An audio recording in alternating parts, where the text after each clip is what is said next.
Demak, bugun mana bu masalani yechimini ko'rib chiqamiz. 0.05 milliardli sulfat kislotaning pH qiymatini toping degan savol kelyapti. Birinchi bu biza sulfat kislotaning desatsiyalanish tenglamasini yozib olamiz. Vodorod katyonlari va sulfat qoldiq hosil bo'ladi. Kislota qoldig'i ionlarga ajralib ketadi. Bu katyon, bu anion hisoblanadi. 0.05 milliardli sulfat kislota berilyapti. 1 mol sulfat kislota 2 mol vodorod katyonlarini hosil qilsa, mana bu sulfat kislotaning milliardligi qancha vodorod ionlarini hosil qiladi desak, 0.1 milliardli bo'ladi.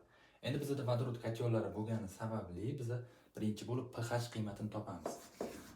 pH degani bu vodorod ionlarining molar konsentratsiyasini manfiy ishora bilan o'nlik logaritm olishimiz kerak.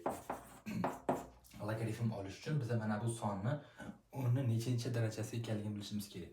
O'nni bu -1 darajasi va logaritm olishimizdan chiqadigan qiymat ham -1 va mana bu -1 bilan pH qiymati 1 hosil bo'ladi.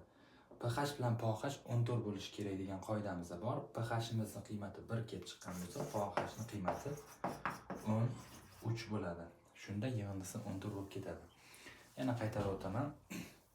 Sulfatsiyada 0.05 milliardlidan 0.1 milliardli vodorod katyonlari hosil bo'ldi va shu vodorod katyonlarini biz pH qiymatini aniqlay olamiz. Vodorod katyonlari bo'lgani sababli manfiy ishora bilan o'nlik logaritm vodorod katyonlarining konsentratsiyasidan olishimiz kerak. Bu vodorodni molar konsentratsiyasi 10 darajasida -1, logaritm 10 dan chiqadigan qiymat ham -1 bo'ladi. Va mana bu manfiy ishora bu qoidada bor. Manfiy ishora bilan olish kerak.